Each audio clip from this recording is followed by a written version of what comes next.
오늘 예배에 참여한 여러분 한 분 한 분을 하나님이 만나 주시게 되기를 축복합니다. 아멘. 또 여러분의 예배가 하나님 앞에 상달되는 향기로운 예배가 되기를 축복합니다. 아멘.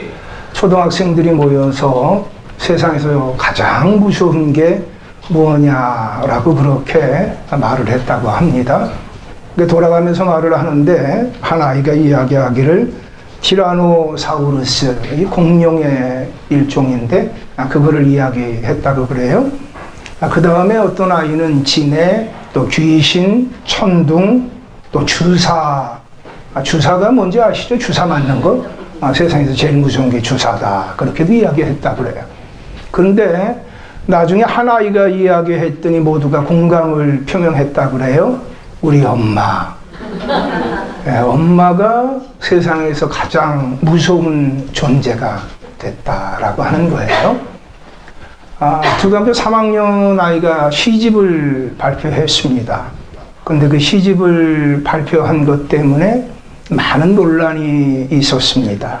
그리고 결국에 그 시집을 이제 출간했던 출판사가 이제 그 사과문까지 발표하고 그 책을 다 회수하는 일이 발생이 됐습니다. 그 책을 다 회수하게 되니까 그 책을 갖다가 조술한 그 아이의 엄마 아빠가 법적인 대응까지 했다라고 그렇게 합니다. 그 시집 가운데 다 그런 건 아니지만 좀 이건 너무하다라고 생각하는 그런 그 시가 있습니다. 그래서 그 시를 뭐라고 별명을 이렇게 붙였는가 하면 잔혹동시다라고 그렇게 별명을 붙였습니다. 동시, 참 가슴을 따뜻하게 하는 거죠. 희망이 넘치게 하는 거죠. 어린아이의 얼굴은 뭐와 같다고 그래요? 다 잊어버리셨군요. 천사와 같다라고 얘기하죠. 그 천사와 같은 얼굴이 언제까지 갈까요? 그 뭐 다 애마다 다를 거예요. 그런데 여러분, 그 초등학교 3학년짜리가 이제 시를 썼는데 학원 가기 싫은 날이라고 하는 시를 썼어요. 내용이 굉장히 좀 충격적인 내용입니다. 특별히 임산부들은 귀를 막아도 괜찮겠어요. 또 때로 이렇게 심약한 분들도 귀를 막아도 괜찮겠어요. 내용이 굉장히 좀 초등학교 3학년짜리 여자애가 이렇게 이런 글 쓸 수 있을까 생각할 만한 그런 내용이에요. 학원 가기 싫은 날, 학원 가고 싶지 않을 땐 이렇게 엄마를 씹어 먹어, 삶아 먹고, 구워 먹고, 이빨을 다 뽑아버려, 머리채를 쥐어뜯어, 살코기로 만들어 떠먹어, 눈물을 흘리면 핥아먹어, 심장은 맨 마지막에 먹어, 가장 고통스럽게. 지금 우리 현서가 몇 학년이에요? 4학년인가요? 5학년인가요? 은서가 지금 4학년이죠? 은서 나이도 안 되는 애가 엄마가 학원 가기 싫은데 학원 가라고 하니까, 그러니까 얘가 이거를 갖다가 영감이 떠올랐는지 노망이 떠올랐는지 몰라도 이걸 이렇게 썼어요. 여러분, 그 엄마라고 하는 존재는 어떤 존재죠? 우리의 가슴을 따뜻하게 하는 존재죠. 엄마 하면 그러면 연상되는 게 한없이 푸근한 존재죠. 엄마라고 하면 이 가슴 한켠이 좀 넉넉해지는 마음이 있죠. 엄마가 되기 전에는 이라고 하는 글을 제가 봤어요. 엄마가 되기 전에는 식은 밥을 먹은 적이 없습니다. 엄마가 되기 전에는 누군가가 먹다가 남은 밥을 먹은 적도 없습니다. 엄마가 되기 전에는 누군가가 내 머리채를 잡은 적도 없습니다. 엄마가 되기 전에는 내 옷에 코를 묻히는 사람도 없었습니다. 엄마가 되기 전에는 내가 누군가를 위해 밤새 잠 못 이루하고 누군가가 아파할 때 그렇게 안타까워하고 힘들어했던 적도 없습니다. 엄마가 되고 난 이후에 나 외에 다른 심장이 있는 그런 아이를 바라보면서 사랑을 배웠다라고 하는 그런 그 글이 있어요. 엄마가 되고 나면 모든 게 다 바뀐다는 거예요. 엄마는 영원한 우리의 어떻게 보면 안식처 같아요. 그런데 여러분, 초등학교 3학년에 생각하는 엄마는 가장 무섭다는 거예요. 저는요, 그냥 50대, 60대 넘은 여자분들만 무서운 줄 알았어요. 그런데요, 초등학교 3학년에 생각하는 엄마는 너무 무섭다는 거예요. 여러분, 그 엄마 죽이고 싶을 정도로 무섭다는 거예요. 여러분, 이 동시를 들으면서 여러분들이 어떤 마음이 들었어요? 아마 이 동시를 들으면서 그 인터넷에서도 굉장히 논란이 좀 뜨거웠었죠. 검색순 1위에 오랫도록 올라갔었죠. 어떤 사람은요, 좀 긍정적인 쪽에서 바라보았어요. 아, 이게 다른 시들을 보니까 다른 시들은 참 창의적이다. 조숙하다. 이 아이 잘만 지도하면 뛰어나겠다. 그렇게 바라보기도 했어요. 또 어떤 분들은요, 이 시대를 반영한 시다 라고 그렇게 이야기하기도 했어요. 왜 무언가 포장된 것, 그것만 받아들이려고 하느냐. 이게 바로 이 시대의 민낯이다. 화장하지 않은 얼굴이라는 거예요. 여러분, 과거에 비해서 우리가 참 잘 살게 됐죠? 비약적인 발전을 했죠?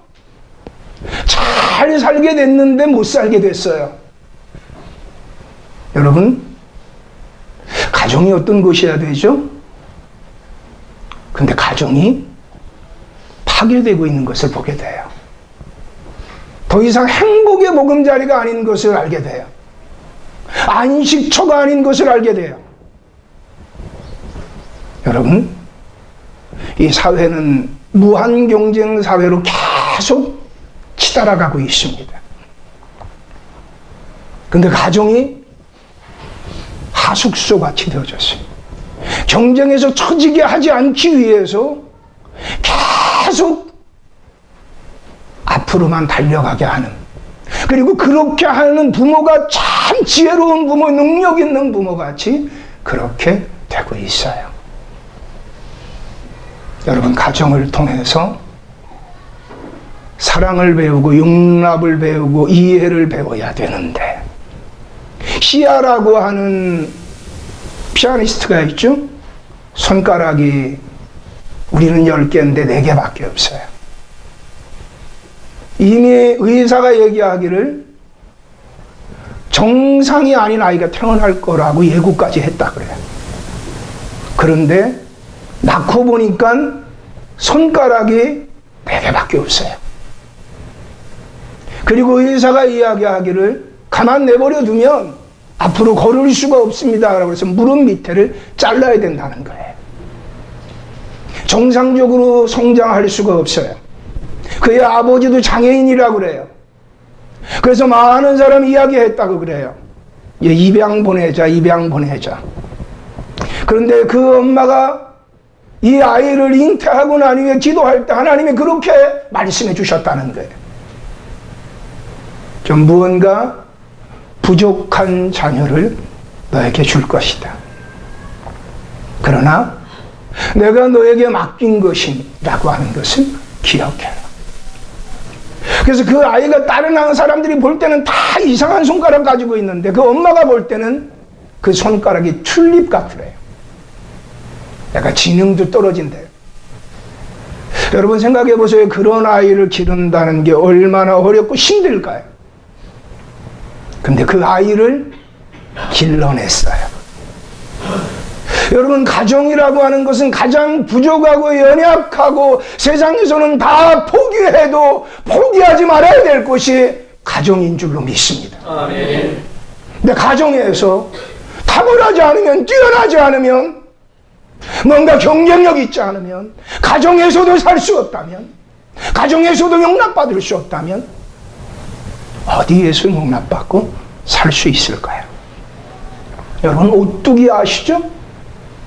오뚜기는 넘어져도 다시 일어나요. 그래서 오뚜기예요. 왜 넘어져도 다시 일어나죠? 가운데 중심, 축에 축가 있기 때문에 그래요. 천 번을 흔들려야 어른이 된다고 그러죠. 흔들릴 만큼 다 흔들리라고 그러죠. 축가 없으면, 중심에 축이 없으면 흔들리며 살 수가 있을까요? 넘어지며 살 수 있을까요? 쓰러지며 다시 일어날 수 있을까요? 우리가 다시 넘어지고 흔들리고 깨어지고 부수어지면 다시 일어날 수 있는 힘이 되는 것, 추가 되는 게 과연 무엇일까요? 여러분, 십계명에 보게 되면 하나님을 사랑하라고 그래요. 이웃을 사랑하라고 그래요. 여러분, 하나님 사랑을 배우는 곳이 교회입니다. 이웃 사랑을 배우는 것이 가정이어야 합니다. 그런데 여러분, 가정이 깨어지고 부수어지고 교회가 깨어지고 부수어지면 희망이 없습니다. 여러분, 생각해 보세요. 사랑과 은혜를 다 빼앗아 버리고 그리고 난 다음에 그 사람이 어떻게 되겠느냐? 아무리 경쟁력이 뛰어나도 여러분, 괴물이 될 수 있다는 걸 아셔야 돼요. 여러분, 초등학교 3학년 그 아이가 이렇게 시를 쓴 거 출판하고 난 다음에, 야, 이거 문제가 있다. 애 엄마가 도대체 애 어떻게 읽는 거야? 그 전량 다 수고해. 여러분, 그렇게 해서 그 아이의 마음이 바뀌어질 수 있다면 그렇게 해야 되죠. 그렇게 해서 엄마와 자녀와의 관계가 개선이 된다면 그렇게 해야 되죠. 여러분, 그렇게 해서 개선이 될 것 같지 않아요. 사랑하는 여러분, 가정의 사랑이 넘치게 되기를 축복합니다. 아멘. 가정의 은혜가 넘치게 되기를 축복합니다. 아멘. 가정의 사랑과 은혜를 포기하고 그 무언가를 위해 추구하고 있다면 그 자녀는 한번 넘어지면 일어설 수 없을 겁니다. 오늘 우리는 디모데와 바울의 관계에 대해서 살펴보려고 합니다. 아니, 목사님, 오늘 어버이주일인데요, 왜 하필이면 디모데와 바울에 대해서 살펴본다고 그래요? 바울은 장가도 안 갔잖아요. 장가도 안 갔는데 뭘 알겠어요? 예, 여러분, 그에게 영적인 아들이 있었습니다. 그 영적인 아들이 바로 디모데입니다. 이 두 사람과의 관계를 보게 되면, 야, 참 우리의 가정이 이래야 되는구나. 아, 우리가 이런 관계를 맺고 살아야 되는구나. 그것을 우리가 엿볼 수 있습니다. 사랑하는 여러분, 오늘의 말씀을 통하여 우리의 가정이 더 하나님 보시기 아름다운 가정 되어지기를 축복합니다. 우리의 사랑하는 자녀들이 부모와 더 복된 관계가 되기를 축복합니다. 우리가 만일 잘못 생각하고 잘못 달려가고 있는 거 있다면 이제 포기합시다. 이제 부모와 자녀의 관계까지 다 깨어가면서 무언가 얻으려고 하는 것이 있다면 그게 하나님 뜻이 아니라고 하는 것을 기억하고 과감하게 이제는 그 생각과 그 방향을 내려놓게 되어지기를 축복합니다. 자, 오늘 디모데와 바울, 그들의 관계는 어떨까요? 먼저 디모데에 대해서 우리가 한번 좀 생각해 봤으면 좋겠습니다. 디모데라고 하는 사람, 그의 부모, 엄마는 유대인입니다. 엄마는 히브리인입니다. 근데 그의 아버지는 헬라인입니다. 이방인입니다. 오늘날 우리 식으로 얘기하면 신자 엄마와 불신자 아버지, 더군다나 신자 엄마일 뿐만 아니라 불신자 외국인 아빠입니다. 그 아이는 혼혈합니다. 그 아이는 다른 문화 속에서 성장해 가야 합니다. 당시의 유대인들, 히브리인들은 생각할 때 이방인들에 대해서 어떻게 생각했느냐? 이방인들은 사람 취급도 하지 않았습니다. 지옥의 화목과 같다. 지옥의 땔감과 같다. 그래서 저 사람들 창조했다. 개와 같이 취급했습니다. 그런데 그런 남자와 어떤 연유인지 몰라도 함께 결혼해서 생활해 가고 있습니다. 두 사람 사이에 아마 많은 갈등이 있었을 겁니다. 그것이 고스란히 그 아들에게 전달될 수도 있습니다. 여러분, 이 아이는 히브리 교육을 받고 성장했을 겁니다. 그가 거하고 있는 문화는 헬라 문화입니다.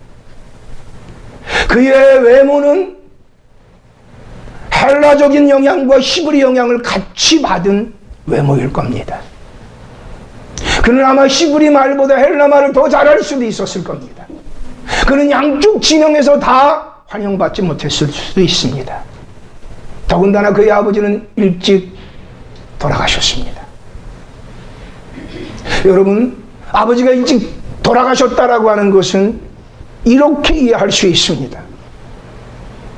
히브리인들은 이렇게 얘기할 겁니다. 저거 하나님 원하지 않는 결혼했더니 저거 결국 하나님 앞에 저주받았구만. 그 남편이 일찍 죽었네. 이렇게 얘기할 수 있습니다.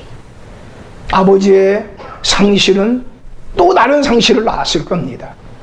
그리고 여러분, 아버지가 죽은 것은 죽은 것으로만 끝나는 게 아니라 당시의 사회 구조적으로 보여지면 가난이 뒤따라온다는 것을 의미합니다. 여러분, 디모데가 성장할 때 얼마나 어렵고 힘든 환경이었을까요? 참 척박한 환경이었을 겁니다. 그는 많이 배우지도 못했을 수도 있습니다. 돈이 없는데 어떻게 많이 배울 수 있겠어요? 그 마음이 언제나 두려움 가운데 있었다라고 얘기합니다. 마음이 약하다는 겁니다. 담대함이 없다는 겁니다. 그리고 그는 몸까지 약했습니다. 그런데 여러분, 그런 사람이 사도 바울을 통하여 복음을 들었습니다. 하나님 대신 예수님이 우리의 죄를 위하여 십자가에 못 박혀 죽으시고 부활했습니다. 그분이 하나님이십니다. 그분을 믿으면 하나님의 자녀가 됩니다. 새롭게 태어나고 싶었을 겁니다. 새롭게 출발하고 싶었을 겁니다. 근데 내 힘으로 안 됩니다. 그런데 예수님이 나를 위해 죽으시고 부활하심으로 말미암아 내가 하나님의 자녀가 될 수 있는 길이 열렸다는 겁니다. 그것보다 더 귀한 것이 어디 있습니까? 예전에 제가 대학부를 맡았을 때 한 아들이 저에게 그런 얘기를 해요. 조상적부터 내려오는 내 피를 다 뽑아버리고 싶습니다. 좀 새로워지고 싶습니다. 난 어머니의 피도 원하지 않습니다. 아버지의 피도 원하지 않습니다. 내 아버지가 그동안 범죄하며 살았던 거 다 봤는데 내가 그대로 살까봐 두렵습니다. 내 어머니가 행동하고 있는 그 모든 것이 나에게 유전될 건데 내가 그거 받아들이고 싶죠. 내 머리부터 발끝까지 모든 피를 다 뽑아버리고 싶습니다. 새로워지고 싶습니다. 제가 그 친구에게 얘기했습니다. 그 길이 있다. 예수 그리스도의 보혈을 믿으면, 예수의 보혈이 너와 함께해서, 성령이 너와 함께해서 너를 완전히 새롭게 출발하게 할 것이다. 사랑하는 여러분, 예수 안에서 기회가 있습니다. 이 사람이, 디모데가 복음을 믿고 난 이후에 변화되는 거예요.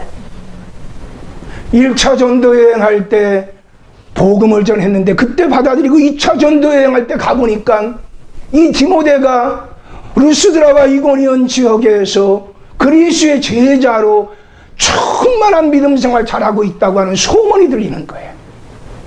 그래서 이 청년 디모데를 사도 바울이 영적인 아들로 삼고 선교의 동역자로 삼아서 함께 사역을 해나갑니다. 그리고 그를 에베소 교회의 목회자로 세웁니다. 사도 바울이 에베소라고 하는 서신서를 기록을 했습니다. 6장을 기록을 했습니다. 사도 바울이 목회 서신이라고 하는 디모데전서와 디모데후서를 기록을 했습니다. 오늘날 많은 목회자들이 디모데전서와 디모데후서를 통하여 교훈함을 받습니다. 더군다나 디모데후서는 사도 바울의 마지막 유언 서신이라고 얘기하고 있습니다. 그가 순교하기 직전에 기록한 것입니다.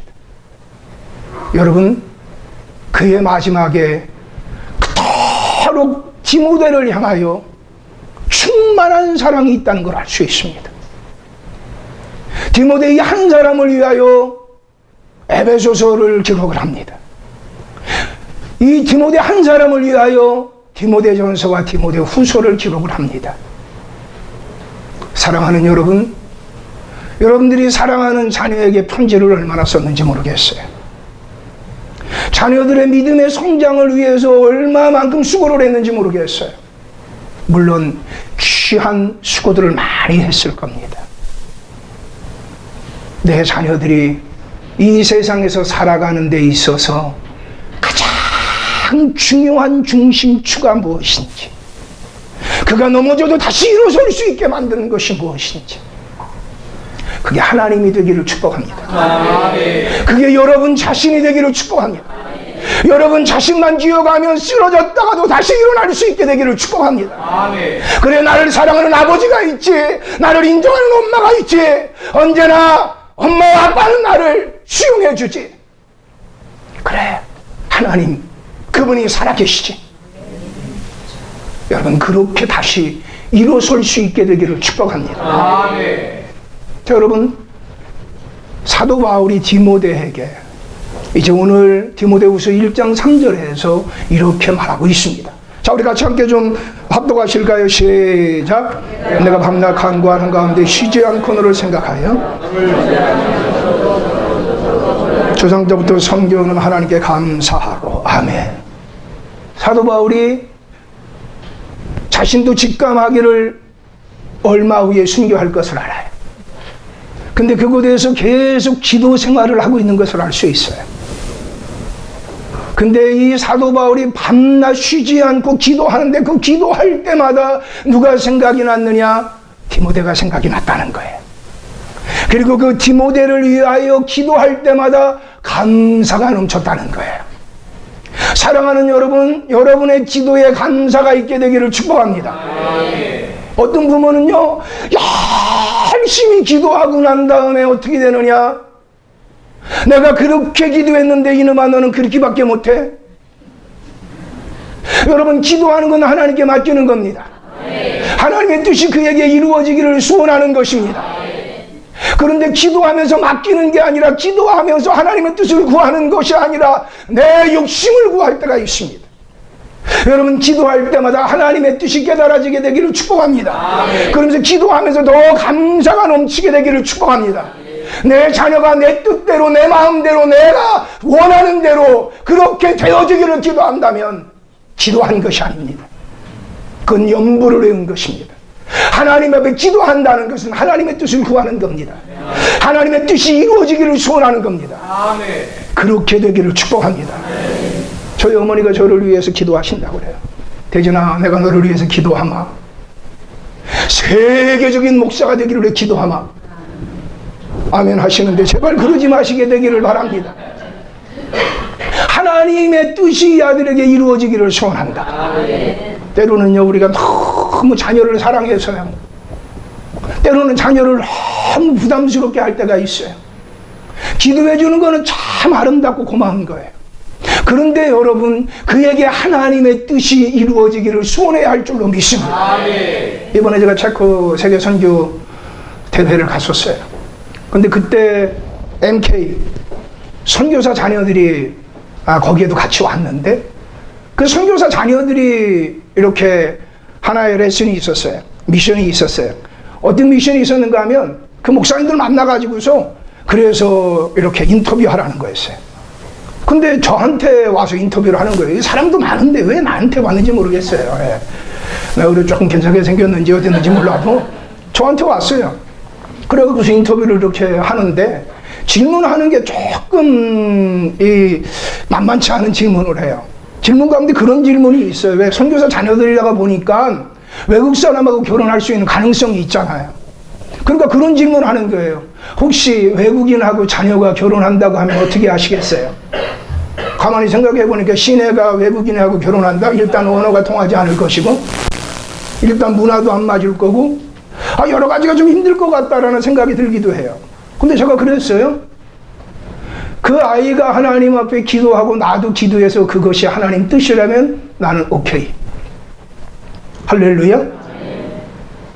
하나님의 뜻이 그렇다면 나는 인정한다. 그랬더니 그러세요?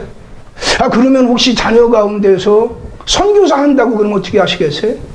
자기가 하나님 앞에 기도해서 그게 하나님의 뜻이라고 생각한다면, 그리고 나도 기도했는데 그게 하나님 뜻이라고 생각한다면 나도 그대로 한다. 그때 나중에는 질문하는 것마다 제가 그렇게 얘기했더니 나중에 그러더라고요. 아까하고 답이 같죠? 아까하고 답이 같죠? 여러분, 우리의 답이 문제는 달라도 언제나 같아야 할 줄로 믿습니다. 할렐루야. 하나님의 뜻이면 되는 겁니다. 하나님의 뜻이면 그에게도 복이 됩니다. 나에게도 복이 됩니다. 할렐루야. 저희 어머니가 그러셨어요. 나중에 우리 대진이 이렇게 크고 나면 세계 일주를 막 시켜주고, 엄마 용돈도 막 많이 주고, 너는 나중에 이렇게 막 충분히 그렇게 할 거라고 막 그러셨어요. 근데 목사가 되니까 세계 일주는 커녕 목사가 되고 나니까는 그렇게 또 많은 부여도 못 드려요.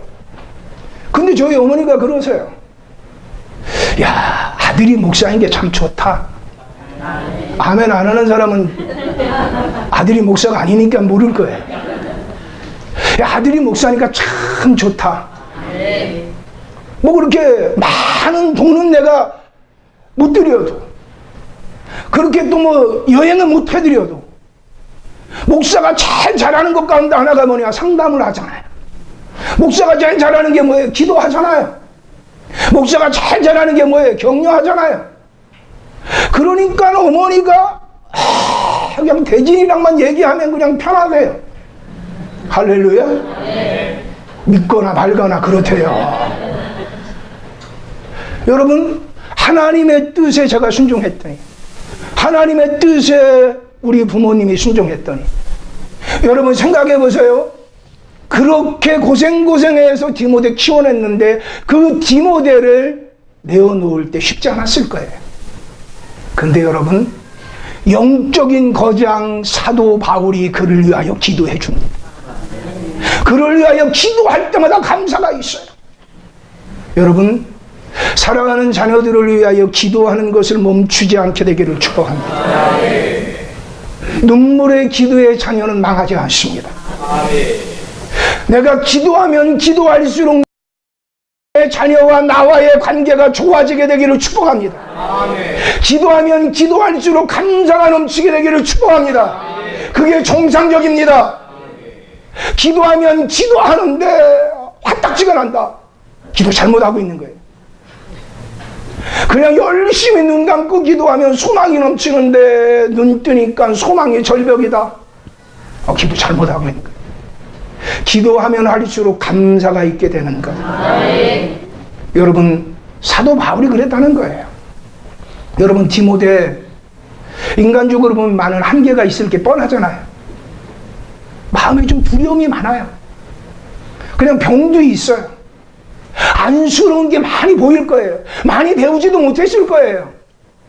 아마 이렇게 목회 서신을 갖다가 많이 얘기할 정도로 손이 많이 가는, 좀 자세히 말을 많이 해줘야 되는 그런 사람이었을 거예요. 다른 사람보다 더 많이 애정이 있다고 하는 것은 더 많이 얘기해 줘야 되는 그런 한계도 있었다라고 볼 수도 있는 거예요. 그런데요, 기도하니까 하나님이 감사를 주는 거예요. 아멘. 그가 부족해도 괜찮아. 연약해도 괜찮아. 내가 그를 선택했어. 내가 그를 써줄 거야. 네가 나에게 기도하는 그것 통해서 내가 일할 거야. 할렐루야. 사랑한다고 하면서 힘들게 하고 권고하게 하고 못 살도록 만드는 거예요. 기도한다고 하면서 그렇게 한다면 그거는요, 자녀에게 신앙의 길을 막는 겁니다. 야, 우리 엄마 우리 아빠 하나님 믿으니까 야, 다른 엄마 아빠하고 달라. 그 말 들을 수 있게 되기를 축복합니다. 우리 엄마 우리 아빠 하나님 믿으니까 정말 나를 하나님 앞에 맡겨. 그리고 항상 감사해. 여러분, 디모데가 바울이 그랬다는 거예요. 다음 4절 말씀을 좀 같이 한번 합독했으면 좋겠어요. 시작. 내 눈물을 생각하여 너 보기를 원하면 내 기쁨이 가득하게 하려 함이니. 아멘. 여러분, 이 디모데를 추억을 바울이 하는데 무엇이 있다는 거예요? 눈물이 있다. 사도 바울이 에베소 교회를 떠날 때, 이제 작별 인사를 하고 예루살렘으로 떠날 때 사도행전 20장에 보게 되어지면 이제 그들이 다 알았어요. 예루살렘으로 가면 다시 못 볼 거다. 이 예루살렘 가서 사도 바울은 체포됩니다. 재판을 받습니다. 그리고 로마로 가게 되어집니다. 죄수의 몸으로 가게 됩니다. 그리고 로마에 가 있다가 나중에는 순교하게 됩니다. 결국 에베소의 그 교우들은 사도 바울을 다시 못 보게 됐습니다. 그것을 알고 난 이후에 이 디모데는 사도 바울과 목을 어긋맡기고 기꺼이 통곡을 합니다. 그렇게 사도 바울을 위하여 울어줄 수 있는 사람, 마음껏 사랑을 표현했던 사람, 그게 디모데예요. 사랑하는 자녀들이 엄마 아빠를 생각하면서 많이 울어줄 수 있는 그 복이 있게 되기를 축복합니다. 아멘. 부모의 아픔을 이해하며 울어줄 수 있다는 거예요. 얼마나 큰 축복일까요? 저는 제가 예수님 만났던 밤이 있어요. 제 기도문이 열렸던 밤이 있어요. 고등학교 수련회 때인데 그 수련회에 참여해가지고서 하나님이 기도문을 열어주셔서 밤새 기도했던 적이 있어요. 기도는 딴 게 아니었어요. 하나님, 우리 아버지 불쌍하게 여겨주세요. 우리 아버지 불쌍하게 여겨주세요. 저희 아버지가요, 실향민이에요. 이북에서 혼자 내려오셨어요. 저희 아버지가 이북분이다가 보니까 따뜻한 사랑을 갖다 어린 시절에 별로 표현을 잘 못하셨어요. 항상 아버지에 대해서는 그냥 무서운 존재예요. 그런데 저희 아버지 그 나이 20 돼가지고서 어머니 아버지랑 헤어져서 그 죽을 고생해가면서 그 고통당했던 거, 그걸 생각하니까 계속 기도가 그게 나오는데, 하나님 우리 아버지 불쌍히 여기세요. 우리 아버지 불쌍히 여겨주세요. 우리 아버지 불쌍히 여겨주세요. 여러분, 제가 예수님의 십자가를 어떻게 발견했느냐? 저희 어머니를 통해서 제가 예수님의 십자가를 발견을 했어요. 어머니의 모습을 갖다가 묵상하는데 예수님의 십자가가 같이 깨달아지기 시작하는 거예요. 여러분, 부모의 고통을 자녀가 이해할 수 있다면, 부모의 아픔을 자녀가 이해할 수 있다면 그 자녀는 효자가 될 거예요. 효녀가 될 거예요. 여러분, 그 아픔들이 이해가 되어지는 자녀들이 되기를 축복합니다. 아멘. 이 사도 바울이요, 나를 위해 울어준 디모데, 그를 추억하니까는요, 그 감옥에 기뻐할 만한 일이 뭐가 있겠어요? 좋은 음식이 있겠어요? 좋은 옷이 있겠어요? 뭐 많은 사람을 만날 수 있는 자유가 있겠어요? 없고 없는데 기쁨이 있는 거예요. 사랑하는 여러분, 누군가가 여러분을 추억할 때 고통의 자리에서 기쁨의 샘이 터지게 되기를 축복합니다. 아멘. 그 사람을 생각하면 자꾸 기쁜 거예요. 그 사람을 생각하면 지금 내 환경이 아무리 어렵고 힘들어도 자꾸 기쁜 거예요. 우리의 자녀들과 우리의 부모들의 관계가 그런 관계가 된다면, 자녀가 부모를 위해 울 수 있고 내 아픔을 이해해주고 나를 그렇게 사랑해주는 그 자녀가 있다는 것 때문에 부모가 기뻐할 수 있는 관계. 당연한 관계인데 이 관계가 지금 우리나라는 깨어져 가고 있다는 거예요. 여러분, 서울 아산병원에서 지난달 12일부터 2주간 동안 50대 이상 남성국의 121명과 여성국의 99명을 대상으로 설문조사를 했대요. 여러 가지 조사를 했는데 그 중에 하나를 소개를 하면 본인의 건강에 가장 관심을 갖고 있는 사람은 누구인가? 그랬더니 남자들은 이렇게 답했다고 그래요. 배우자가 72.7%가. 왜? 40대, 50대 사망률이 우리나라가 세계 1위잖아요. 그러다가 보니까는 그 남편의 어떤 그 건강에 대해서 그 배우자가 되는 아내가 72.7%가 관심을 갖는데요. 본인이 관심을 갖는 건 24%, 딸이 관심을 갖는 건 3.3%, 아들이 관심을 갖는 건 0%. 김을곤 집사님은 정신을 바짝 차려야 돼요.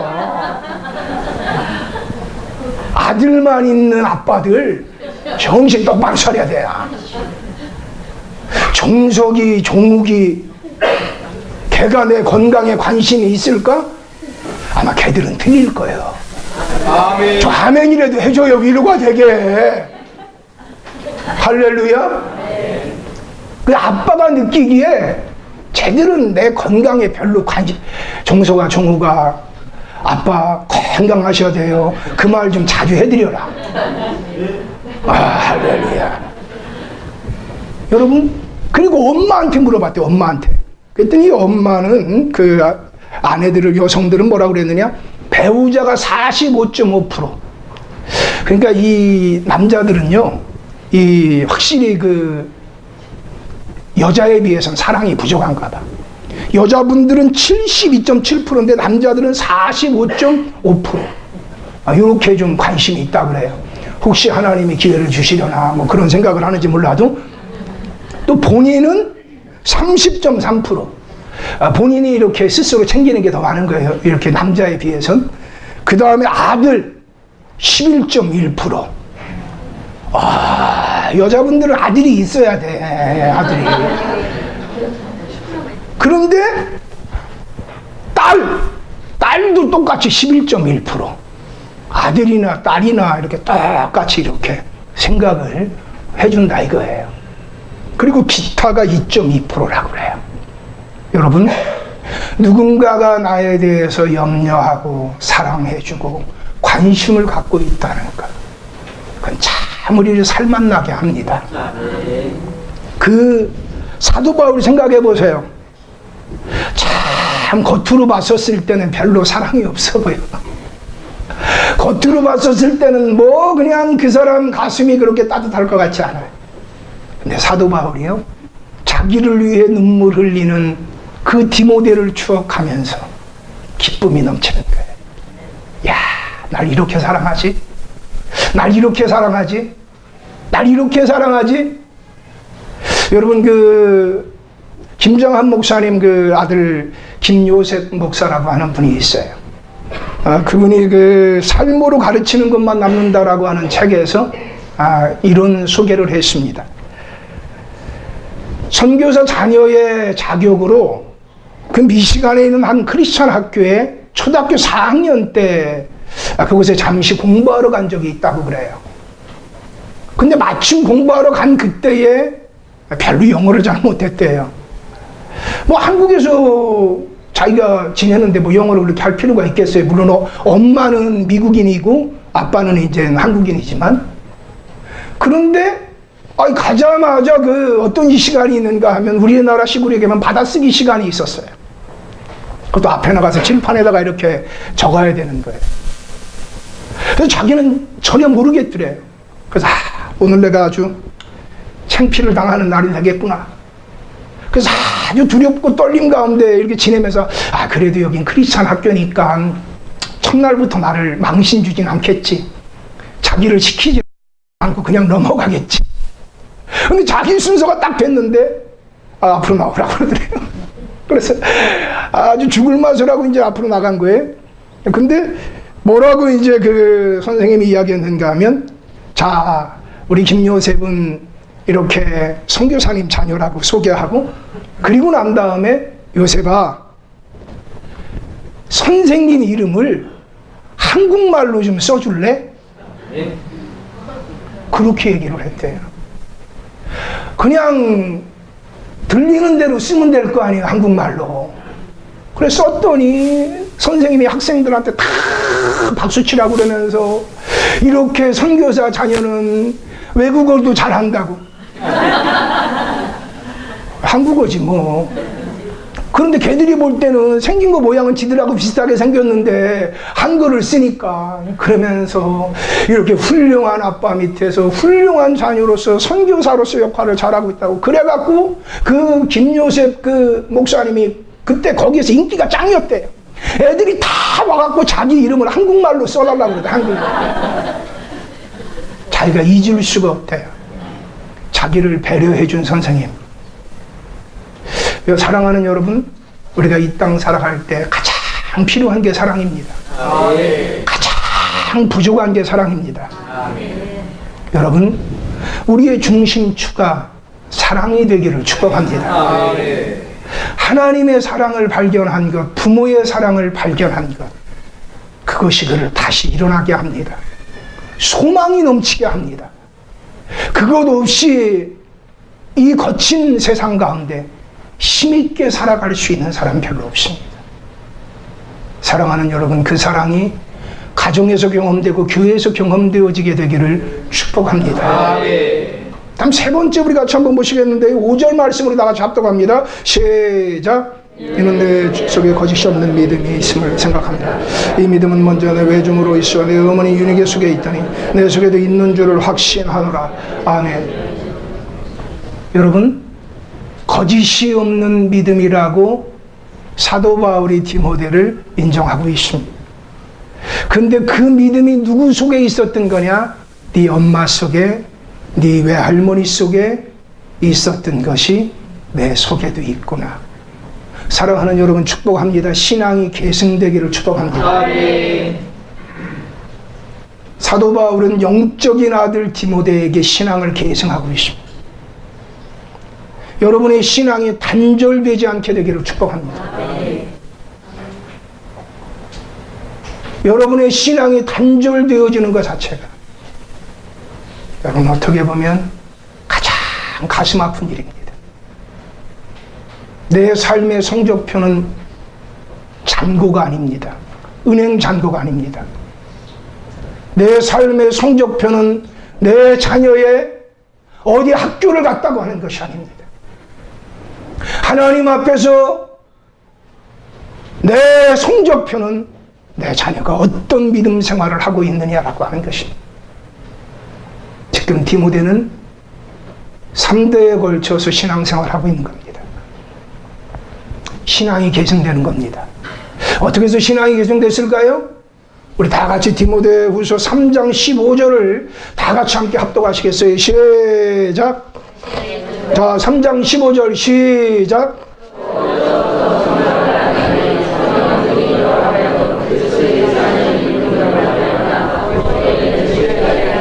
아멘. 언제부터 알았다고요? 어려서부터. 누구를 통해서 알았을까요? 그의 엄마와 그의 외할머니를 통하여 성경을 어려서부터 배웠다는 거예요. 그랬더니 이 아이가 거짓 없는 믿음으로 성장했다는 거예요. 여러분, 신앙도 가짜가 있어요. 바리새인 같은 사람들이 있고 서기관 같은 사람들이 있어요. 외식적으로만 신앙생활 하는 거예요. 몸만 왔다 갔다 하는 거예요. 여러분, 외식적으로 신앙생활을 하는 사람, 그 사람들의 특징은 말과 행동이 달라요. 하나님 앞에 예배 드리는데도, 말은 아멘 아멘 하는데도 삶은 노맨노맨하고, 신자인 것 같지만 밖에 나가면 전혀 불신자같이 살아가는 거예요. 그의 가치관이 불신자예요. 거짓 없는 믿음이라고 하는 것은 그의 믿음과 행동이 일치가 된다는 거예요. 그의 믿음과 행동이 하나가 된다는 거예요. 바로 디모데가 그랬다는 거예요. 근데 그것이 그의 어머니에게, 그의 외할머니에게 있었다는 거예요. 사랑하는 여러분, 축복합니다. 여러분의 자녀들 믿음이 계승되어지기를 축복합니다. 믿음이 계승되어지는 건 그 어떤 것보다 귀하고 아름다운 것인 줄로 믿습니다. 지금 한국교회는 50%가 한국교회 50%가 주일학교가 없습니다.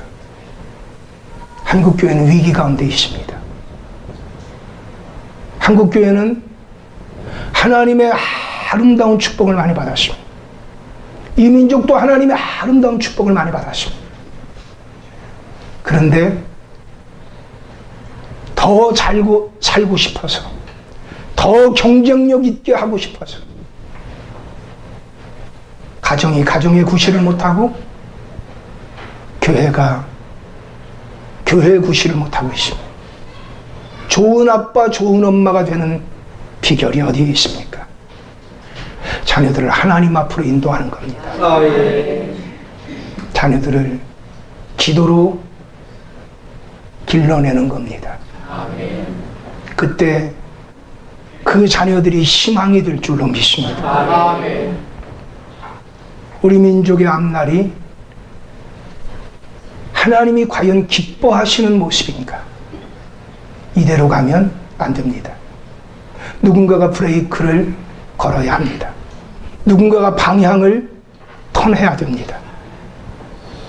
새롭게 이제는 하나님 앞에 하나님이 기뻐하는 모습으로 우리가 나아가야 할 줄로 믿습니다.